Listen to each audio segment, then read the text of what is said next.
I flicked my antenna in silent agreement. Yes, Grand Overseer. Their optimism is baffling. Not baffling, Commander Lox, Tazvak replied coldly. Idiotic. His mouth tentacles curled into what passed for a smile among our species as his 4 eyes blinked in perfect sequence, fixed on the shimmering holographic display. That is precisely why we're sending them to the abyss, he murmured. The most amusing thing about humans is how they always believe they can win. His words echoed against the chamber walls, mingling with the low hum of the ship's power cores. The war against humanity had dragged on for 13 full cycles. What was supposed to be a swift conquest of an insignificant backwater world had instead become the most humiliating military campaign in the history of the galactic harmony. Those fragile, hairless primates with their crude technology had fought us to a stalemate, and, in doing so, made fools of us all. Commander Lox, Tazvak said sharply, cutting through my thoughts, are the preparations complete? Yes, Grand Overseer, I replied. The humans have accepted our terms for peace talks. Their delegation will arrive at the designated coordinates tomorrow. They suspect nothing. I buffed my chest sacs with quiet pride. They believe this meeting is at a neutral location, in unclaimed space. Everything is calibrated precisely. Once the system is activated, it will open a one-way passage straight into the abyss. The humans will never return. The abyss, just the name was enough to make even hardened warriors flinch, a stretch of space so far-flung and hostile that no vessel had ever returned from it. Gravitational distortions, reality-warping radiation, and whispered rumors of unspeakable creatures made it the perfect prison, or grave. All 4 of Tazvak's eyes curved upward in satisfaction. You have done well, Lox. The High Council will be pleased. My pulse quickened at the thought. A commendation from the Council could mean a promotion, perhaps even my own command. 13 cycles as Tazvak's second-in-command had been long enough. I deserved more. Dismissed, Commander, he said. Get some rest. Tomorrow we rid ourselves of humanity forever. Only one ship? I asked, startled. Yes, he said. I saluted in our species manner, pressing my upper limb against my breathing slits, and exited the chamber. The following day came swiftly. Our battleship, the Eternal Dominance, hung at the designated coordinates like a coiled predator. The human vessel was already there, a small, unimpressive craft that looked as though it might collapse under its own weight. Apparently, said Communications Officer McClan, her shoulder stalks lifting in a shrug, this isn't even their best ship, just a diplomatic cruiser, minimal weapons. Scans show 7 life forms on board. 5 diplomats, 2 security personnel. I gave a dry laugh. 2 security personnel against a Harmony warship with 10,000 troops. As the Grand Overseer says, idiotic. On the main view screen, Tazvak appeared in his ceremonial armor. Golden plates gleamed under the chamber lights, rank insignia pulsing with bioluminescence like trapped stars. Attention, crew of the Eternal Dominance, his voice thundered. Today marks the end of this ridiculous war. The humans will dock shortly. Commander Lox will escort them to the treaty chamber, where our little surprise awaits. Remember your roles. Act respectful. Act defeated. Let them believe they've won. The sweeter their false victory, the more satisfying it will be to watch them vanish into the void. Laughter rippled across the bridge before the screen went dark. The docking bay hissed as the airlock cycled open. I assembled 6 of our finest honor guards, each towering nearly 3 meters tall with exoskeletons strong enough to shrug off direct energy blasts. Together, we marched to Bay 12 to greet the humans. Their ship docked with a muted thud. The hatch opened, and out they came. I had expected grim-faced negotiators in severe clothing. Instead, what emerged was baffling. The first human wore clothing so garishly colorful it almost hurt to look at. Behind her strode a tall male with an infuriating grin, idly spinning some object between his fingers. The third was massive by their standards, mopping sweat from his brow. The fourth was so ancient I wondered how she remained upright. The fifth was a tiny figure hidden behind enormous spectacles, her expression oddly playful. My antenna twitched with irritation. This was their delegation. "Greetings, Commander," said the colorfully dressed woman as she stepped forward with an easy smile. "I'm Ambassador Dana Bright. Thanks for not shooting us on the way in. That's always a nice start to peace talks, don't you think?" "Welcome aboard the Eternal Dominance, Ambassador Bright," I replied, masking my confusion. "I am Commander Lox," I said, my voice a low hum of authority. "I will escort you to the treaty chamber." The tall male with the perpetual grin stepped forward. "Nice ship you've got here," he said lightly. "Very shiny, very intimidating. Jack Porter, cultural attaché." He extended a hand toward me, a strange human gesture I still didn't quite understand. I stared at the offered limb until he awkwardly withdrew it, that grin never faltering. "This way," I said, turning sharply down the corridor.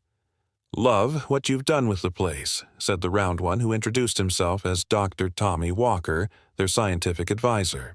"Very sterile. Reminds me of a hospital. Or maybe a morgue." As we walked, their chatter didn't stop. The elderly female, Dr. Eliza Winters, peppered me with questions about our life support systems, our gravity generators, our power distribution network, as if I would reveal classified information to an enemy. The two security personnel, Max Reed and Olivia Torres, kept their hands close to their weapons but otherwise seemed bored, scanning the corridors as though they'd walked this path 1,000 times before. The small one with the enormous glasses, Dr. Monica Lee, said nothing at all, her attention fixed on the device in her hands as she took notes. We arrived at the treaty chamber, a massive circular hall dominated by a ring-shaped table. Grand Overseer Tazvak stood waiting at its head, flanked by his personal guards. "Wouldn't miss it for the world," the colorfully dressed female said with a broad smile, then added with a wink, "or, should I say, for the galaxy." Tazvak's voice rumbled, artificially deepened for effect. "Ambassador Bright, how good of you to come." She laughed at her own joke. "No one else did." "Before we begin," she said, her tone bright, "I brought gifts. It's a human custom." Tazvak gestured to the chairs around the table. "Please, be seated." Beneath the floor, directly under the center of the table, the hidden portal generator waited, silent, invisible, its charge building. Once activated, it would tear open a one-way passage to the abyss. The humans would be gone, cast millions of light-years away into the most inhospitable region of known space. Ambassador Breet nodded to her security officers. They stepped forward carrying a case, which they opened to reveal rows of amber-colored bottles. "This is whiskey," she said cheerfully. "From Earth. Some of our finest." Tazvak's eye ridges rose a fraction. "How thoughtful. But we cannot consume human food or drink. Our biochemistry is incompatible."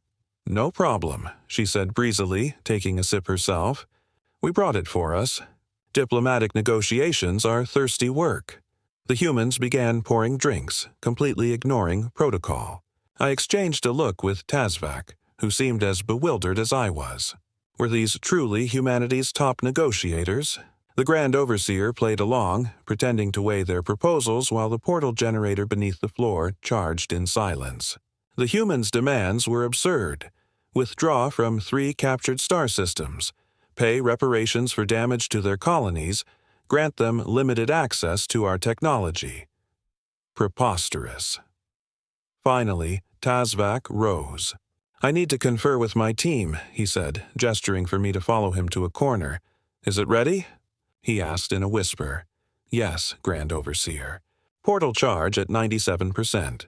We can activate it at any time." He shook his head in contempt. "These humans are even more foolish than I thought.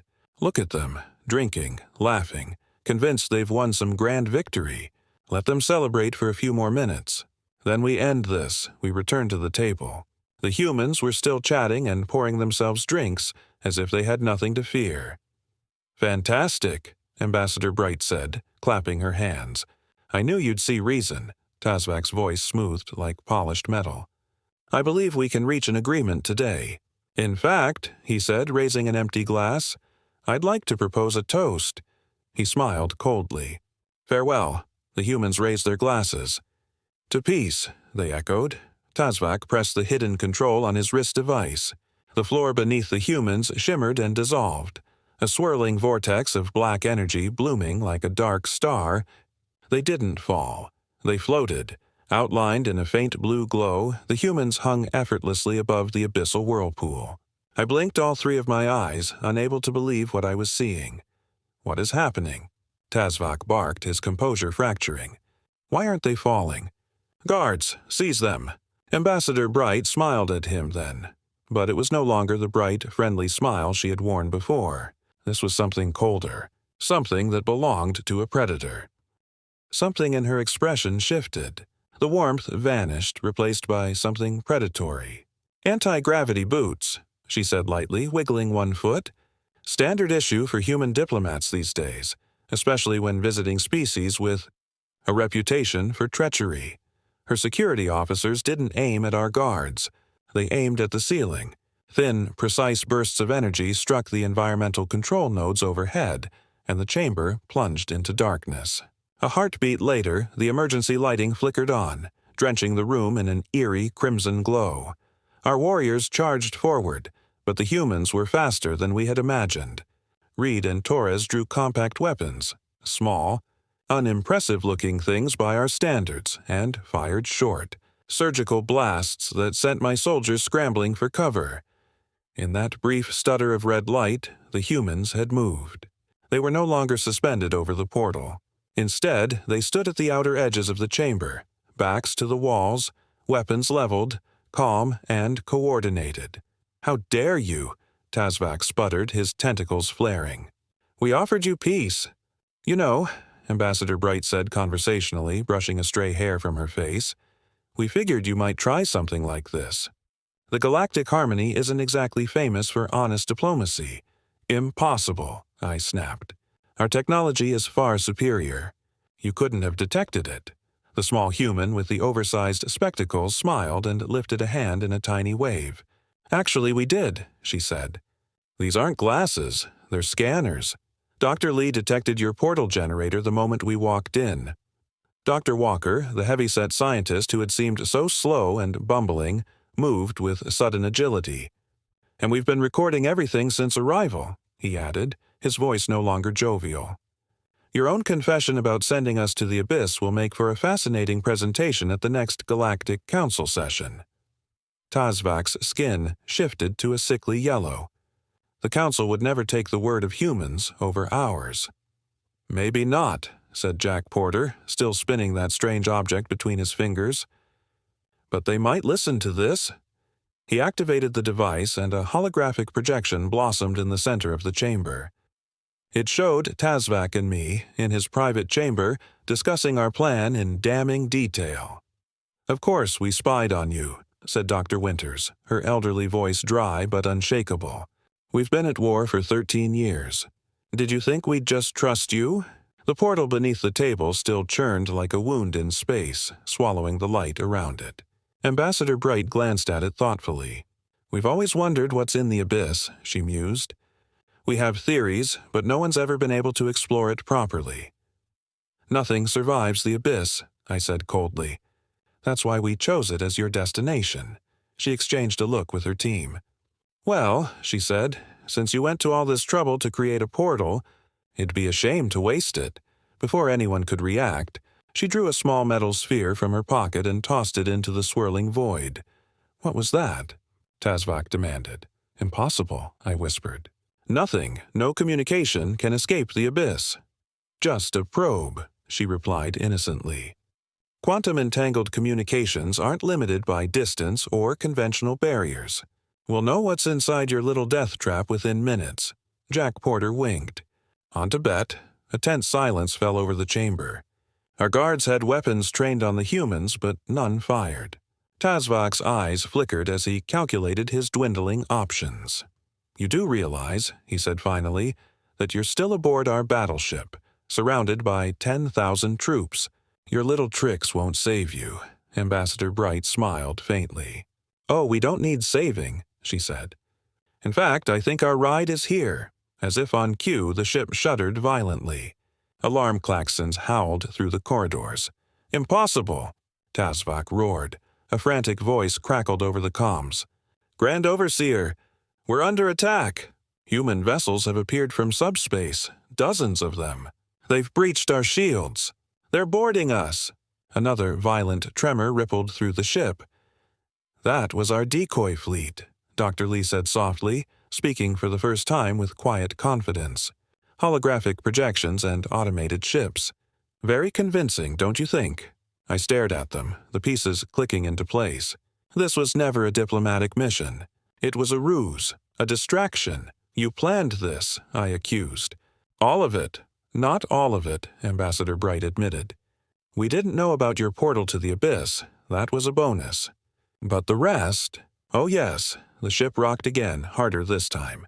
The artificial gravity flickered, and for a moment we were all weightless before slamming back to the deck. The deck shuddered violently, throwing us all off balance before slamming us back down. The lights flickered, then died completely, leaving us bathed in the faint crimson of the emergency lamps. Ambassador Bright checked a sleek device on her wrist.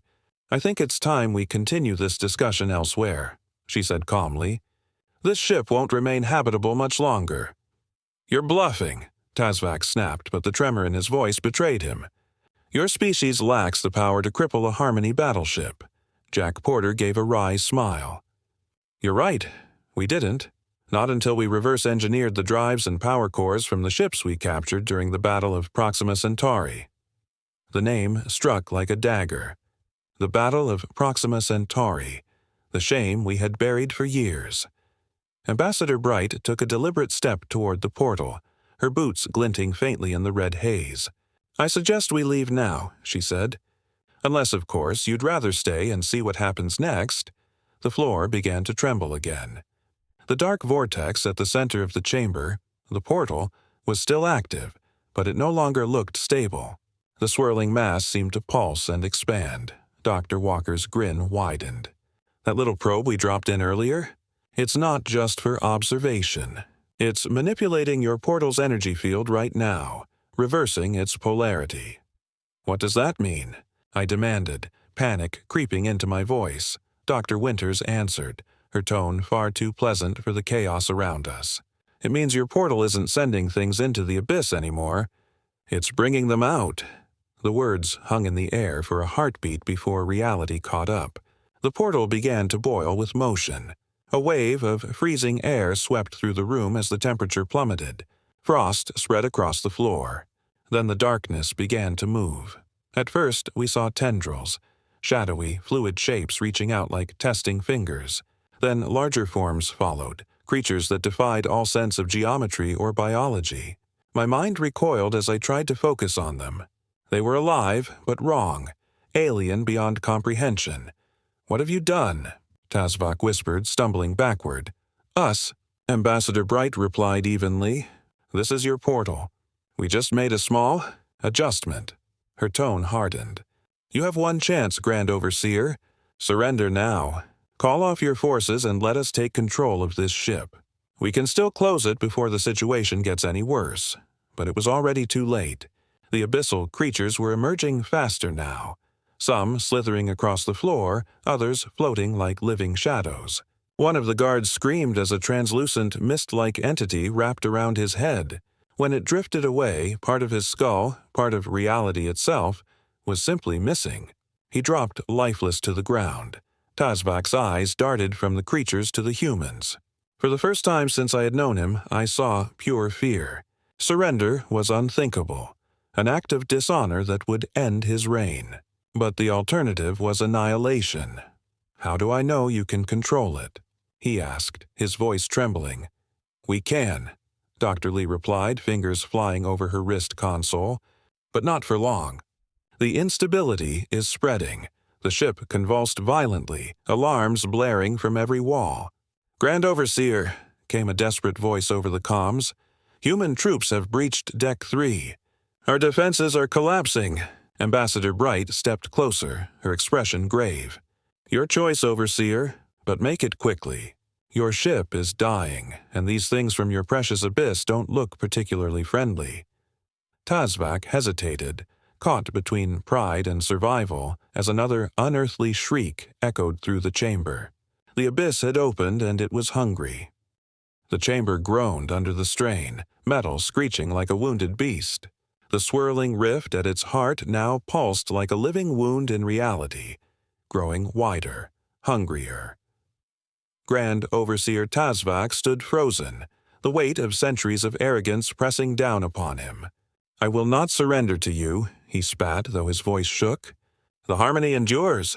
"Not for long," Jack Porter muttered. His hand flicked over his device, and for a split second I saw a faint shimmer ripple through the air, a cloaked transport beacon warming up. Another shudder tore through the deck. A pipe overhead ruptured, spraying vapor as the temperature plunged even lower. The abyssal creatures were multiplying now. One slithered across the ceiling, its form like liquid shadow laced with stars, trailing frost where it moved. Another crawled out of the portal on jointed limbs that bent in ways no organic body should. Ambassador Bright's tone hardened. "You're out of time, Overseer. Your pride won't save this ship. Help us close it, or we all die together." Tazvak's eyes darted to me, desperate for counsel. But I had no words. There was nothing left to advise. His empire had opened the door, and now the abyss was walking through it. "Fire containment units," he ordered suddenly. "Seal this chamber and vent the atmosphere. Sir, our systems are failing. Do it!" He roared. The guards scattered to obey, but the humans were faster. Jack Porter aimed a compact device at the bulkhead controls and fired a pulse of blue light. Sparks flew. The doors slammed shut and sealed from their end instead. "Nice try," he said coolly. The Overseer's crest flared an ugly yellow as he realized he'd lost control of his own ship. Then, a low rumble echoed through the hull. It wasn't the sound of weapons fire. It was something deeper, stranger, the kind of vibration that came not from metal, but from space itself. Dr. Lee looked at her scanner and frowned. "Oh no, the portal's feedback is destabilizing the reactor field. It's merging local space-time curvature with the abyssal horizon." In English, "Doctor," Ambassador Bright snapped. "It means reality's coming apart," Dr. Lee said simply. From the rift, a shape began to emerge, vast, formless, but growing clearer by the second. It wasn't a creature in any sense we understood. It was more like the idea of one, fractals of light and darkness folding into themselves. The air hummed with pressure, and I felt my mind begin to slip just looking at it. Dr. Winters murmured, "We have to shut it. Now." "We can't," Dr. Walker said grimly. "Not without collapsing the ship's entire power grid." Ambassador Bright turned to Tazvak. "You have a choice. Save your empire or die defending your ego." Tazvak hesitated again. Then his resolve cracked. "Fine, you'll have access to the core controls. But if you betray me, we're way past betrayal," Bright replied. "Get us to the core." As they moved through the flickering corridors, the ship felt more like a tomb. Lights failed one by one, and distant screams echoed from below decks. Occasionally, a sound like claws scraped against the hull, things trying to find their way through the metal. They reached the reactor chamber. The great spherical core floated in its magnetic cradle, surrounded by streams of energy that pulsed erratically. The portal's distortion had reached even here. The walls themselves seemed to bend subtly inward, as though the ship were being pulled into itself. Dr. Lee activated her wrist console, linking it to the alien systems. "I can reroute the energy flow," she said quickly, "but I'll need to collapse the field manually once the charge builds." "That's suicide," Walker said. She looked up, calm and certain. "It's necessary." Before anyone could argue, another tremor shook the ship. A massive section of the wall peeled back, torn by something unseen. A dark tendril swept through, striking a guard and hurling him into the core's containment field. He vanished in a burst of light.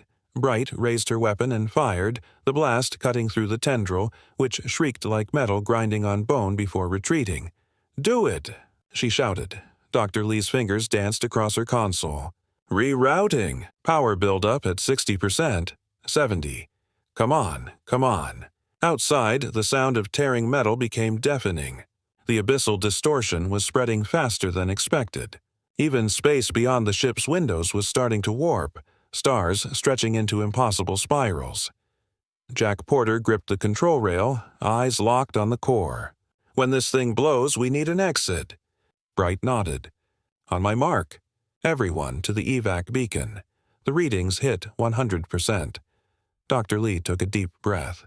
"Tell Earth." "We made it count." She slammed her hand on the manual release. A blinding surge of light erupted from the core, expanding outward like a wave of pure energy. The portal screamed, literally screamed, as the connection was severed. The tendrils writhed, twisting back toward the rift as it began to collapse inward, devouring itself. The humans triggered their evac beacon. A burst of blue light enveloped them, and they were gone. The last thing I saw before the explosion was Dr. Lee's silhouette framed against the white glare, calm and resolute as the abyss swallowed her whole. Then came the silence.